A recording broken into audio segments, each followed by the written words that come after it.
Welcome to the Lightforge podcast. This is ADWCTA. This is Merps. Hello. We're doing this. We didn't do this like last week because there's nothing to do. I'm not saying there's anything to do this week, but There's we are still nothing here. to do. I really thought by Yeah. this week we would have either the announcement of, if not just the mini setting, and there isn't. And in fact, I've got people telling me they're like, "Hey, if you look at when the last mini set happened, I said on a Thursday and I launched Tuesday," which means it's not even going to be next week. It's going to be the week after that, if anything. And that would make it like the 14th of February, which I think is the latest we've ever gotten this mini set, if that's what's happening. Yeah, it seems like a long time. I mean, look, we had the longest time in which we didn't have any changes. Um, and then we had the change, Malignant Horror was banned and classes were adjusted. And now we're just in a meta in which DKs are still predominant. Right now, they are 56.4% on HS Replay. And then but Paladins just got absolutely obliterated, banished to the Shadow Realm. They are last with a 42.7% win rate. And then everything else kind of just falls in line. Well, by falls in line, I mean there's still a huge gap between DK and the number two class, which is Druid at 52%. But everything else just kind of like curves down. Yeah. So my sample size of one with Warrior, the lowest class, also I got a 03. So don't trap Warrior, guys. But like what this meta is going for, I'll get back to this meta. I just I don't know. There's not, you can't speculate about the mini set, mostly because you don't know any information. Tell you, we do know it's a standard meta, so everything we say here about this meta is kind of not applicable to the next meta, and really to any meta that's going to happen that is not a wild meta. But one of the main problems with how to deal with a wild meta is this is the end game, right? Like you are at the end game of a wild meta. They've adjusted this thing like 4 times, and they've been slow at adjusting it. But we're at a point in which generally things are good, right? Like don't look at class balance. Look at like actually play the game, and then look at what your deck is doing on your game when you're at 10-2. And then look at what your deck is doing when you're at 2-2. You're doing pretty similar stuff. And that's a really, really, really good sign for the meta, in that you are playing a game. There is skill involved, there is a meta to play with. It is not the case where the games you're playing at 10-2 look nothing like the games you're playing at 2-2. That would be bad. Because then, what are you doing? Like, the Malignant Horror is a classic case of that. When you're at 2-2, you see 0 Malignant Horrors. When you're at 10-2, you see only Malignant Horrors more. So, that was bad. Everybody knew that. Now, you're kind of just playing the same game. They've kind of squished down the variance of the vast majority of decks you see. And when you get to 10-2, the decks you see are kind of like, I've seen plenty of decks at 10-2 these days that are just not good. Like, for my opponents. You'll get to the end, and people in chat will be like, how did this guy get here? And I'm like, how did we get here? We're just two not particularly good decks fighting it out at 10-2. Now there's crazy decks too, but at least half of the decks that you see at 10-2 these days are not great. And that's wonderful. So you take all the decks that you do see that's crazy, and you see them everywhere, right? I've seen them at like 0-2 really sometimes. Um, and you just kind of write them off. Like they're crazy, ridiculous decks. That's gonna happen, right? People are gonna get lucky, especially if they pick Death Knight. Like the Death Knight win rate isn't that Death Knight is super good versus everything. It's just that you have a much more consistent chance of getting a functional deck and a very high chance of getting a good deck. It's not that you'll get a crazy deck, right? This is not like some previous metas, you'll have these like mages especially get this treatment a lot. Where the decks are like 1 out of 4 decks is absolutely absurd, and you're gonna get 10 or 12 wins. And then the other 3 decks, you're gonna get like 5 wins if you average 7. And that's not great, because when anybody gets the 10-12 win decks, they're gonna go 10-12 almost regardless of skill. But overall, mages still kind of suck. That's not the case with Death Knights. Death Knights are the opposite. Like, it's actually pretty rare to get an insanely good Death Knight deck. Definitely not 1 in 4. Maybe like 1 in 8, if not 1 in like 12. But your chances of getting a bad Death Knight deck is very, very low. Your chances of getting even like below average Death Knight deck is really low. You're mostly going to get average Death Knight decks and above average Death. That's how they get the win rate up there. So you have this. I call it, if you're watching this on YouTube instead of listening in, or you're watching this on Twitch, you see that we're calling this a nice uneventful meta, because you have the crazy things. They didn't really go away. But your dominant things that are happening in this meta are not the crazy stuff. The dominant things that are happening in this meta is like Vizier. Vizier is the most dominant thing that happens in this meta. And decks don't have too many of Vizier. They have like 1 or 2 or 0. Same with a Panda, right? Like together, a deck has like 1 or 2 or 0 Pandas and Viziers, even good decks. And they're the cards that dominate and do like some of the crazy stuff. Like actually hard drafting a Ysera or an Astrolore, which got nerfed, but it's still, or like a Goliath, you'll still see like less than once per run, probably. Maybe once per run. And what that means is you could take these like pretty normal decks that you draft and go pretty damn far. Like most of the decks that we played since the patch have gone at least 11. Like you see our YouTube, like it's just coming out with. I only play one night a week now, and I play 1 to 2 runs, and we're putting up a new run on YouTube every week. Like, and they're not good decks, or at least they're not. Yeah, they're like maybe above average decks, probably just average decks. What classes are they? Let's see. The first one was Hunter, then was Death Knight. This next one coming up is going to be Mage. So they're not like, I mean, we're not playing Paladins, and my Warrior went 0-3, but it's not like I'm picking like Druid and Death Knight. And the Death Knight was not like, you can look at the Death Knight deck, you're like, okay, this deck. We did not have high hopes for any of these decks, and they all performed pretty damn well. Because we're just not facing the amount. And we've said this before. If you're listening to this and you're like, I feel like I've heard you say this kind of recently, it's because we did say this really recently. Like we said this right before Death Knights came into the meta, describing the prior meta with the dual class arenas, and even before that, where they did this wild rotation that we're like, this will never work, and it didn't really work, and then they nerfed everything to hell. And then it kind of worked. But you know what? It was pretty damn boring. Like that meta was really boring because nothing was happening. You're like, we described it as you're basically bumping Yetis, like in a slightly more fancy way. This meta is like an improvement on that meta. A lot of the little synergies that, like we talked about this in the last Lightforge, a lot of the little synergies that you see them bring in with Wild to support your undead synergies, to support your whatever synergies that these sets are trying to make, they work, and you draft them, and you'll have these like 2, 3, 4 card in your deck, like network synergies, and you'll have like 3 or 4 of them, and you'll have the ability to like potentially go face or do card advantage. You have a lot of flexibility built into the deck. So this is definitely significantly more fancy than the bumping Yetis meta that we ended up getting to close out the pre-Death Knight era. But it's also kind of the same thing when you're looking at why this meta functions when it comes to skill. And it's just that there's not enough crazy things going on. There's still crazy things going on. But the crazy things going on is crazy in scope, not in frequency.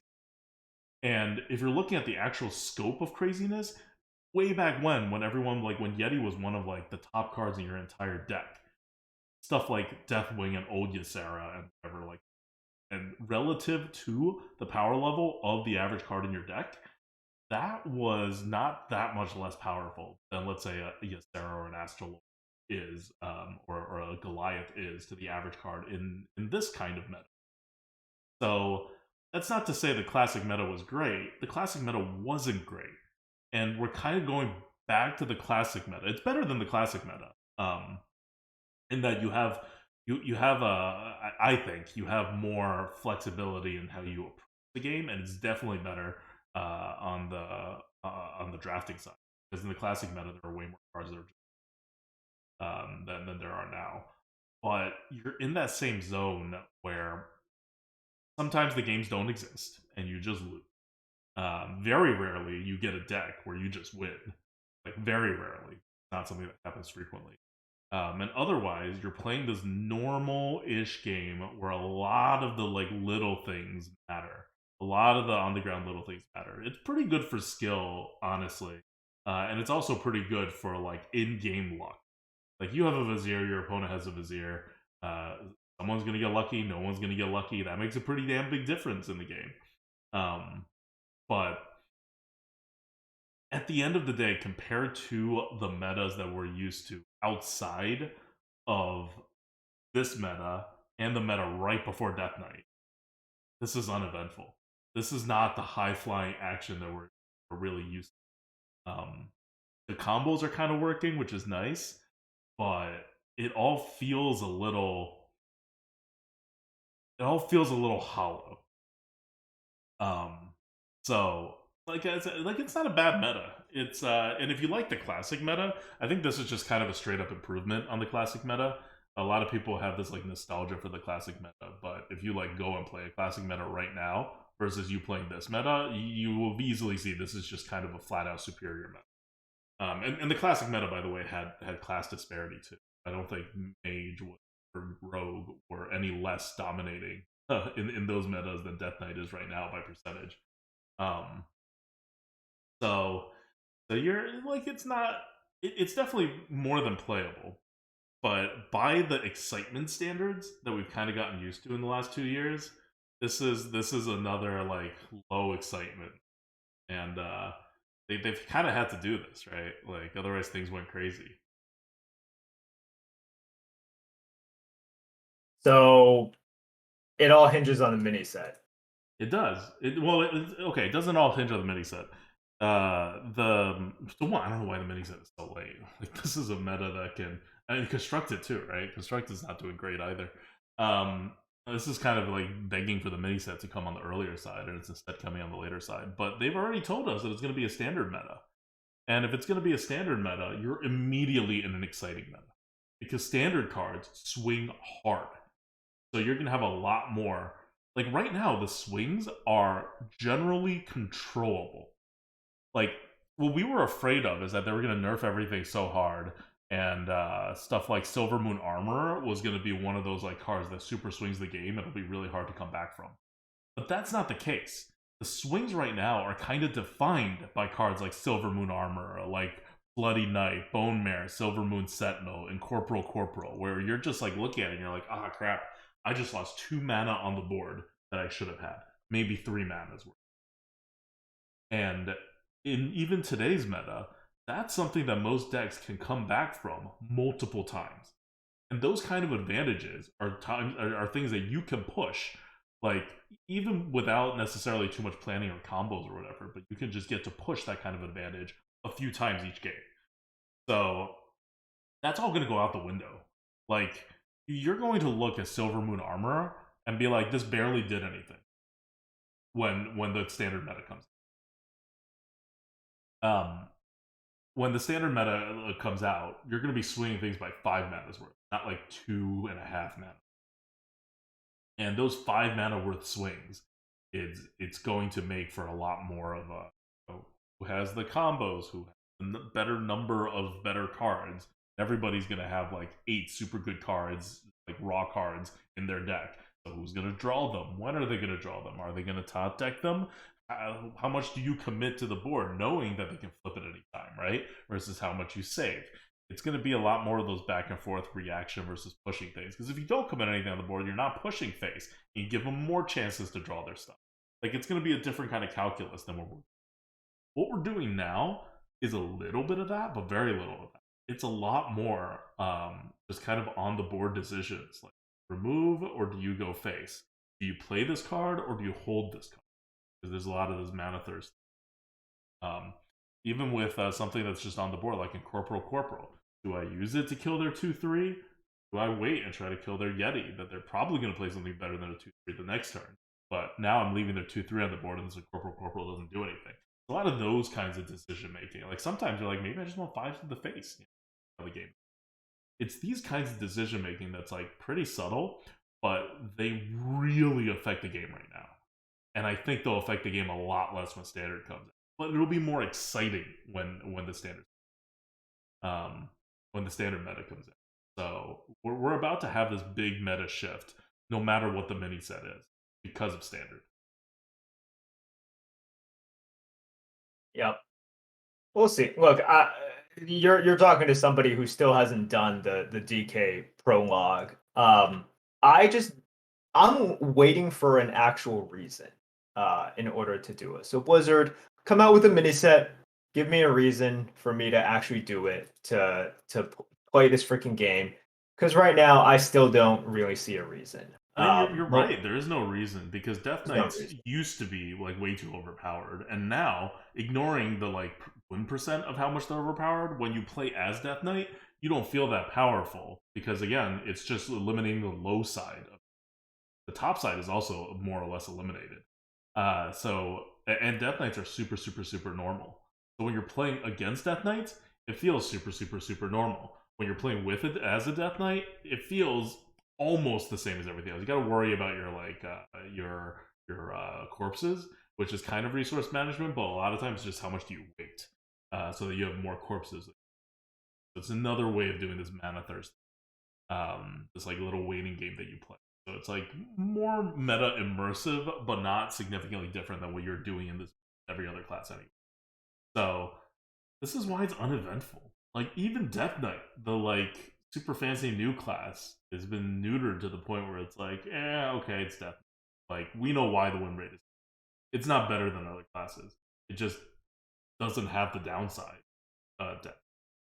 Um, so the next meta, there'll definitely be reasons to play Death Knight. And even if they do nerf, even if they have to nerf Death Knight because the drafting synergies with the runes get out of hand, they'll still be able to nerf it significantly less than what they needed. Like at this point, they've nerfed Death Knight to death. Like there is very little more that they can do to nerf Death Knight because you have to give them some kind of class cards. Like without making Death Knight just neutral stuff, you have to give them some kind of class cards, and they are already giving Death Knights pretty much only the really bad class cards, which are still better than average um, by this meta standards. So the next meta they're gonna definitely not go as far because it's a standard meta. They won't have to. Well, look, I'm gonna see what happens. If nothing else, there will always be some sort of a shakeup. Yeah. Because if you look at it right now, Druid is the top non-DK class, and we know how Druids play out by now. We've seen the same exact thing. You flood out, and then you try to buff up your board.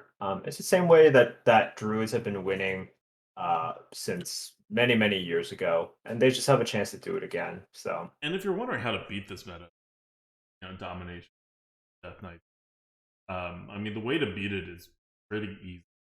And it's really just like draft a deck that is low. Like my most successful decks are all decks that are mid range, slightly faster mid range. So maybe with 1 or 2 1 drops and like at least 5, probably 6 2 drops, and then curve out, and then have some card draw at the end, or really big cards, or have cards in the mid part that I'm playing that's generating.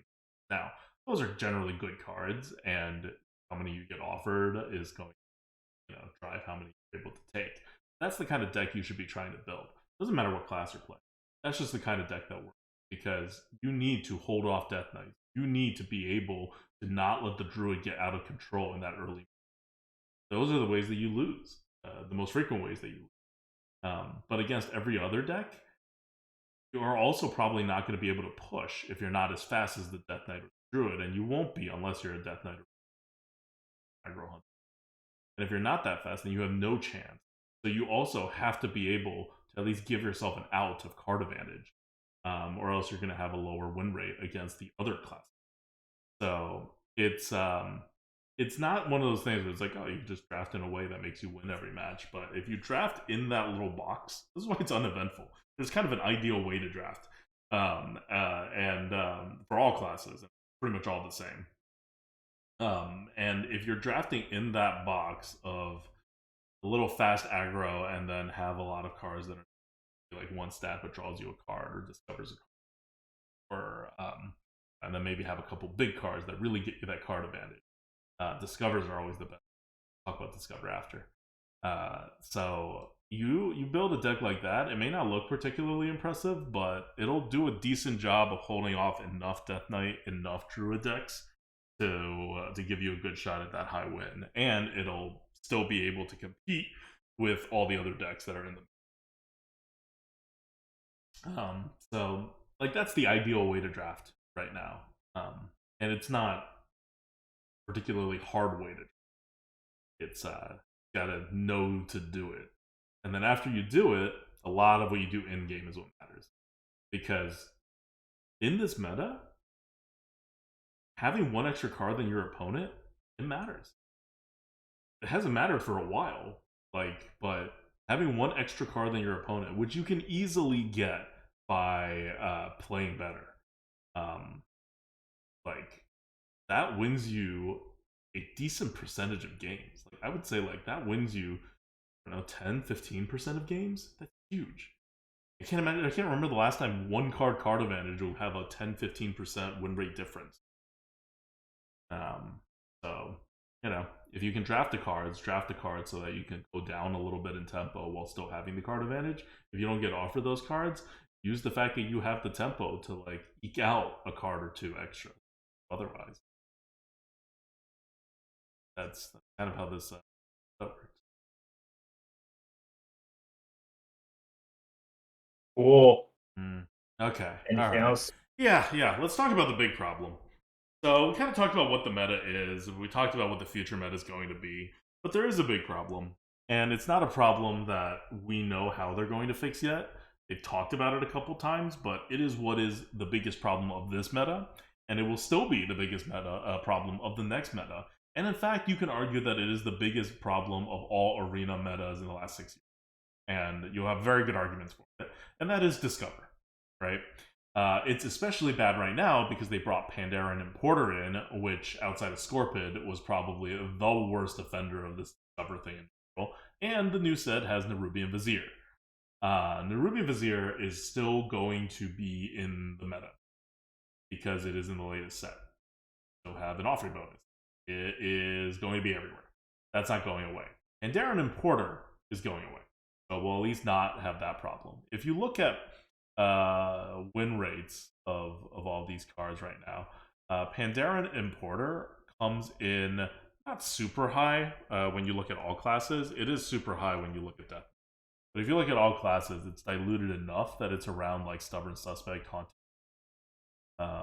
Emerald Sky Talon, Stormwind Champion. Like it's not doing a huge, ridiculous work on average. And that's because other classes have a lot of crap spells in a wild meta. Once you turn that, it won't happen, right? Because Pandaren Porter is leaving. But if you put that in a standard meta, it's going to all look like Death Knight, right? And if you look at Death Knight, Pandaren and Porter is the second best non-legendary card, and it beats out the vast majority of legendary. It is, it's Nerubian Vizier number 1, Pandaren and Porter number 2. Everything else is legendary. And that's what a standard meta looks like. So once we go to a standard meta, and you're just discovering from a pool of standard cards, even if the rest of the cards are standard, the standard super spells are even more ridiculous than the standard median card that you can, put in your deck.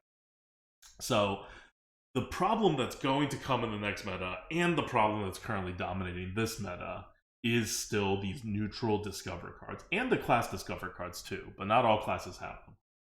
But if you look at if you want to look at the class Discover cards, like what's the worst, what's the best performing class card in Death Knight? It's Necrotic Mortician. Is a Discover card, 2 mana, 2/3 battle cry. If a friendly undead died after your last turn, discover Unholy Rune card. You look at, I just did Mage, and my Mage deck had 3 Conjurers, and I had the option to draft a 4th Conjurer. Conjurer is not a really amazing card these days. It's been power crept a lot, but you can use it to great effect still because it is still a Discover card. Like as long as you have Discover, you don't really need other bombs to put together a good run. And there's some benefit to that, but I think it has a lot more downside because it just kind of dominates. And there's no fix to it. right? There's no fix to it in the way of offering rate, unless you just kill all discovery. No one wants to. No, at least the game developers don't want to do. And there's no fix because this game is designed for constructed. So the good discover cards are in line with other good constructed cards. Except when you discover a random spell in constructed, your pool changes from cards that are really good that you put in your deck that synergizes with your deck to random spells. Right? That's a big drop off in quality. On the other hand, in Arena, if you change cards I picked randomly to put into my deck versus discovering a random spell, you actually get a boost card quality rather than a downgrade. That's huge. That's an unbelievably huge difference. And there's no way you can ever balance the two at the same time. So, outside of just eliminating discover cards, there has to be this more mechanical solution that comes in, right? Whether they change the way discover pools work in Arena, the easiest way I think is just to do it by difficulty, like everything else in Arena, and then that'll solve a lot of the problems. Or some people, want you to handpick stuff. Some people say there should be bans that go into this discover pool. I think that's fair. Like you're banning a card normally, you should probably ban it into the discover pool too. Although it's not always the case. Like ramming mount, for example, I've picked away from a number of times in my hunter run. I think twice I had the option to discover it because it would not have won me the game, whereas something else could have potentially, and then it worked out. So it's not the same as a not discovered card, and you can't play it on current discover it. But that's another solution. There's all sorts of solutions. You hear like at least like 10 different pitches of how to fix discover, but something has to be done because this problem is dominating this meta in a bad way, and it's going to dominate the next meta in an even worse way. I guarantee it. Yep. I'm not sure what the solution is. The worst part of it is if you ask some people, it's not really an issue because it's by far the most fun part of Arena. People love discovering. You will find people who don't see it as a problem at all. You'll see it as, or some people will see it as maybe potentially problematic, but um, not so problematic because they enjoy it such that they want it changed. And then you have competitive people who like really don't like it because any sort of discover that has been made in recent years, so not those crappy discovers that they initially made, right? So like um a scarab, like a two mana 1/1 that discovers a 3 cost card. Um all the discovers now are pretty much well statted. And you get something extra on top, like you might discover, and there's like a mana reduction, Right. right? So these are all things that, like you said, are tuned towards constructed. They kind of struck gold with Discover once it was released because people really like doing it and it's a lot of fun. But the people at the very, very top of uh, the competitive scene, rip competitive scene, have always complained about it. It's always been an issue, but you also have to look out for those players who are not super try hard competitive. And I'm pretty sure by far they love Discover. Yeah, but you don't need the arena for that. Like, I don't know. Unless they're totally rebuilding and revamping the arena, I don't think arena is capturing and holding a lot of casual players in the sense of like people who don't care that much but really want discover. There's probably a lot of casual players in arena, just people who don't play a lot because it's a 10-year-old game at this point. But I think you kind of get to the point where you're like, okay, this is what the arena is. The people who care are the people who care. The people who don't care probably just really don't care anyway, and they'll play whatever and be okay with it. There's already so much randomness that happens in the arena. Moving some of the discover stuff will not seriously hurt the fun. Like, yes, like people really hate. Creators really hate when you take a good fun idea and you scrap it for unless it's like the best reason. even if scrapping it would just push the players to play other fun, creative ideas that they or someone else has thought of and put into the like.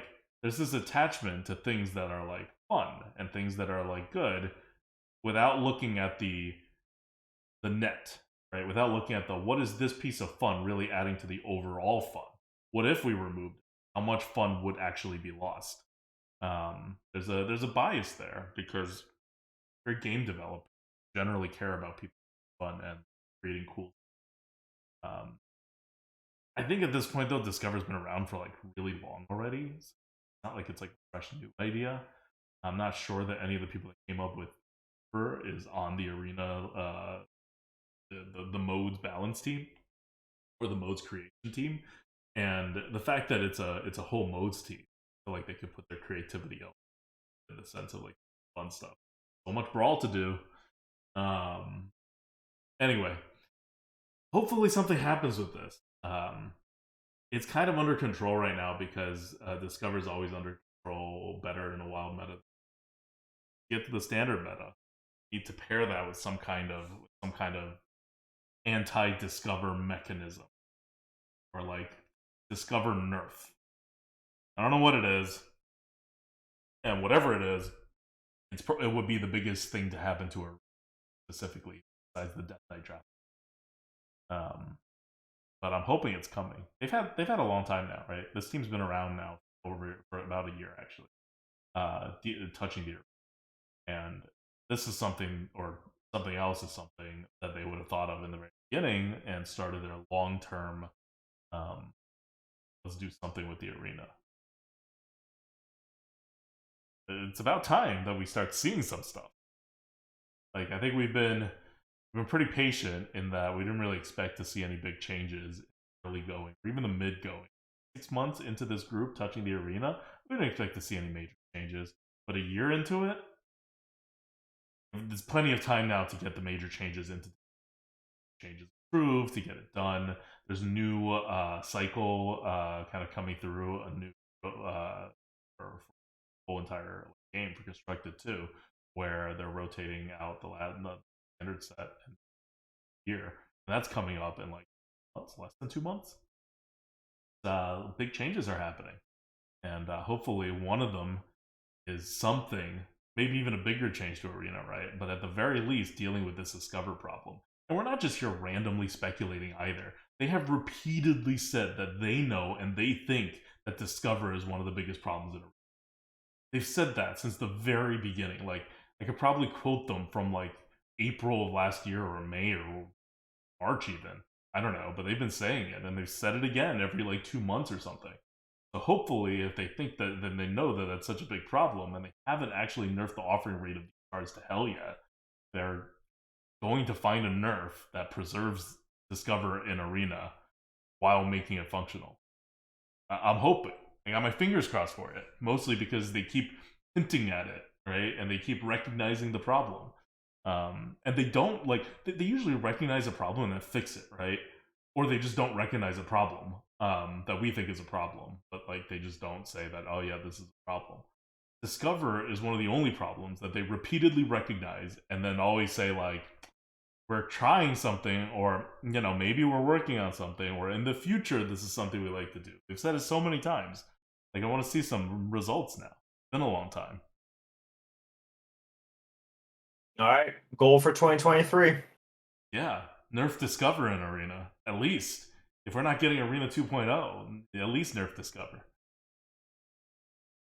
All right, okay, that's enough Hearthstone Arena. But honestly, if you have not checked out this meta since they took away Malignant Horror, it's a totally different meta, feel-wise. It's a totally different meta than the meta before it, and it's worth playing. Especially because I don't know how long it's going to take for the mini set to come out. Someone in chat is like, "Are we even sure there's a mini set?" I don't know. I honestly don't know. I imagine there's a mini set. They've been putting one of these out every single expansion, and they haven't said that there's not going to be a mini set. But it's probably not coming out next week either. I got my fingers crossed they're going to just announce it and launch it on. But we'll see. Okay. Question from the goat. Let's just provide an update. How's your life, Merps? How is your life right now? You yawned Still 10 times, taking 12 care of times the in the 10 baby. minutes. Yeah, just still baby. Baby is still here. Baby is still very active and present, and it will continue to be this way. Yes, people are saying I look exhausted. This is true. You I look am and sound quite tired. exhausted. This is very true. Your But reaction speed is also very exhausting. Like I can see the thoughts working through your head at a very reduced pace. yes, I'm very dead right now. But for those of you out there, I'm ever hopeful that puffing a massive amount of copium here, but colic is supposed to go away by itself, as you get into 3 months and 4 months. Soon, in So theory. soon. So we are gonna get there very, very Yeah. soon. So Uh because of your experiences, now investing like soundproofing stuff for the baby's room. And when I started googling that and looking for it, it became very obvious that everybody only wants to soundproof a baby room so that outside noise doesn't get in, so that it doesn't wake the baby. yes. But like, we want the inside noise to not get out, so that the baby doesn't disturb us when we don't want to be disturbed. Like we'll designate a room with a responsible adult where the adult, but like other rooms, nice peaceful environment, like not dominated by baby. Um, so I don't know. I don't know enough about soundproofing, but I need to like search it more. But I think it's the same thing. I think if you're keeping sound out, you're also keeping sound in. Um, and if you guys notice, these walls are bare. I don't have secret soundproofing elsewhere, and this room kind of echoes a little bit too. So I'm gonna do up my little studio here, which I haven't done in the two whatever years that. Yeah. So when you say you don't want to hear the baby, like somebody's going to be with the baby, No, so no, no. you Like like there will you be don't hear it, one right? room that has access to the baby sound, and we will have like a baby monitor. But like you can like you can decide whether you want to hear the baby or not, right? Like rather than right now, like our walls are super thin. If there's a baby screaming, the entire house will hear the baby. There's just no like doesn't matter where you are in the house, you will hear very clearly the baby scream. Like we tested it with me being the baby, just screaming at the top of my lungs. And the baby room is also on the second floor in the middle, in case you want to like kidnap my baby or something. Uh, and so it has the perfect vantage. It's a perfect location to reach every corner of the house, and we just want to like limit its reach. Um, like not everybody has to hear the baby cry, right? Just one adult. Godspeed. Good luck. That's. I feel like that's a true statement. Not everyone needs to hear the baby. You can't control whether the baby cries or not, of course. But you can control whether you hear the baby cry or not. So that's where we're getting the loophole. I'm Um, glad we inspired you to do this yeah, if soundproofing. you didn't have this episode, I think we would have been too lazy to do it. We'd be like, ah, it'd be okay. And then if our baby's colicky too, we would.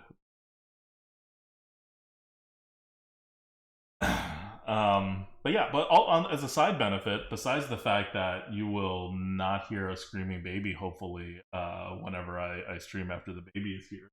I mean, is your house just naturally soundproof? I have never heard Julian scream when we are like doing anything. Huh? Oh no, I well like during this time, sometimes she's like a few rooms over, like with my door closed, and then there's like a hallway, and then there's also another Right? door. Yeah, yeah. You You you just don't typically won't hear. hear. Okay, Yeah. okay.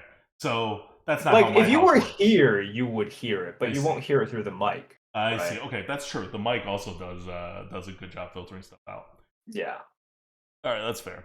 Um, But yeah, you'll also just get better quality sound from my my streams and my videos from now on. Whenever this thing gets gets actually soundproofed as well. We're soundproofing 2 rooms: the baby room and this room. All right. That's what Marissa's doing. What have I been doing?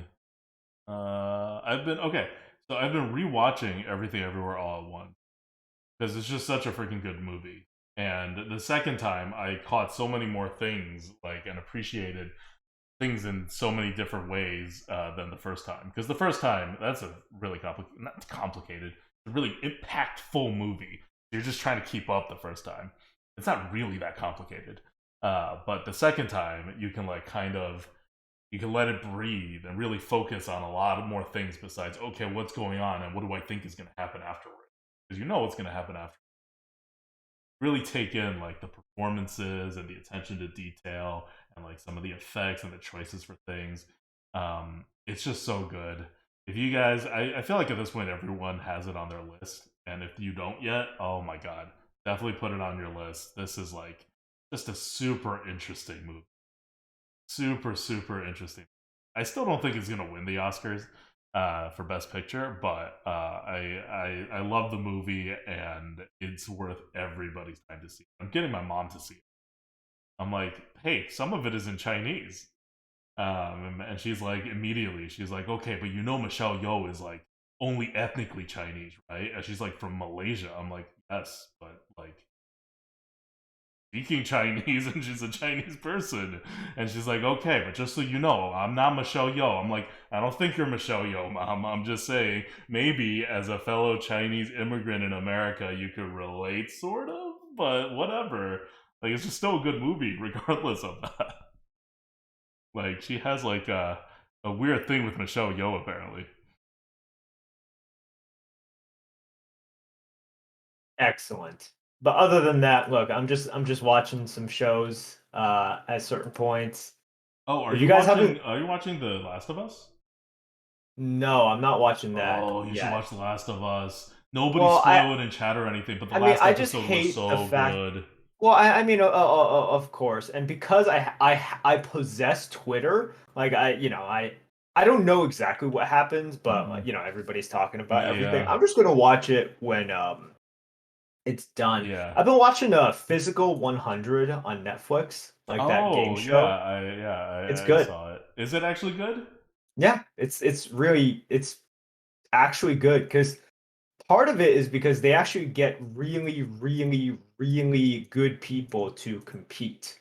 Okay. Um, they have like current professionals, ex-professionals, and then they have just all of the contestants are crazy good. So that's what like separates it out from the rest. And of course, like they went total Squid Games with it. Mm-hmm.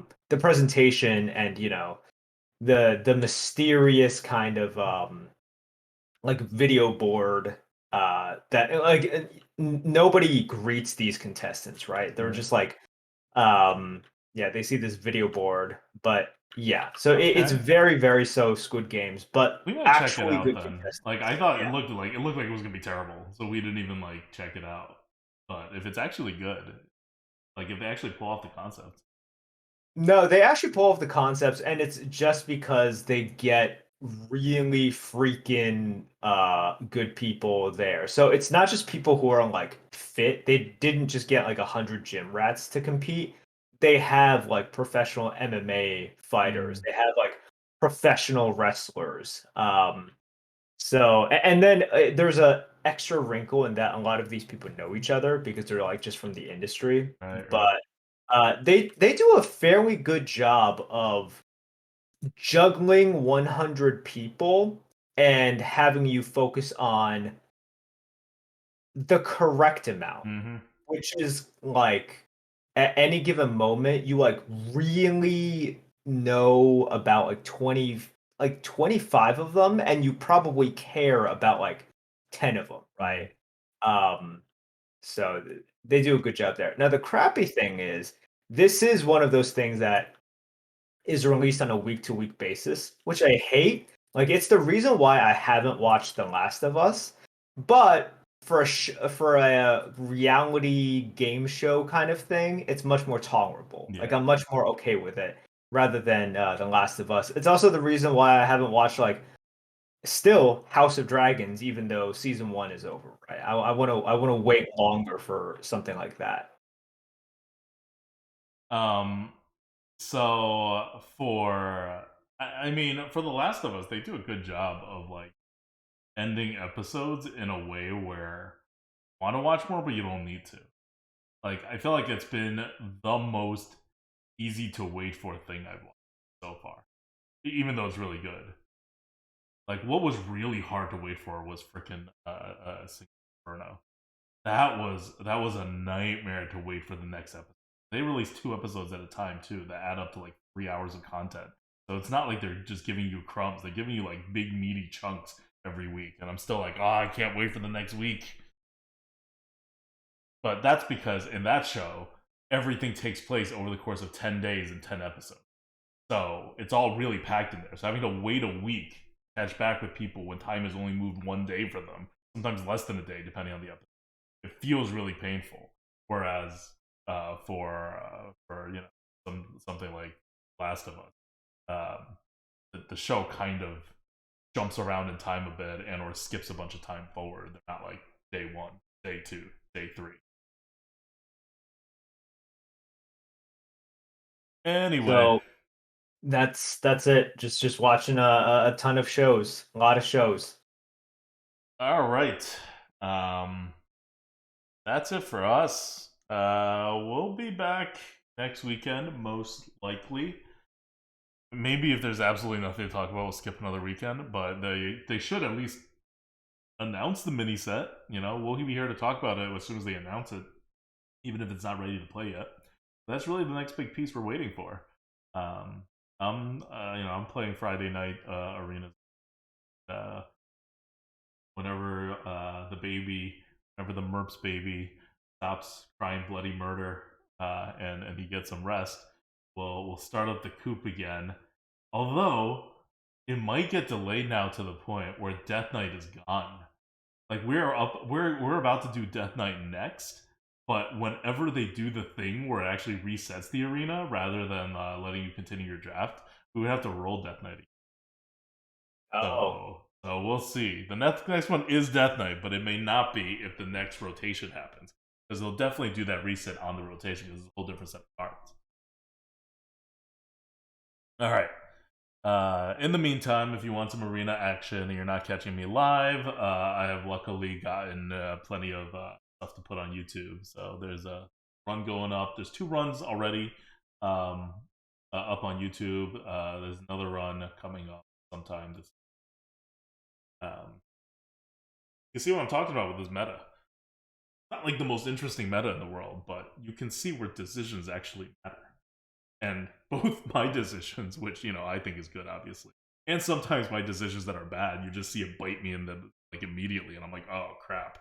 But also when your opponents make these bad decisions, it's like you threw the game. You could have won, you didn't. This would happen quite a few times over the course of a run. You're like, well, that's how it goes, right? That's where the skill mattered. Not just you being good, but a lot of times your opponents being not good or not good in that one play that was really key, right? All right. That's it for us. Until next week, this is ADWCTA. this is Merps. See ya.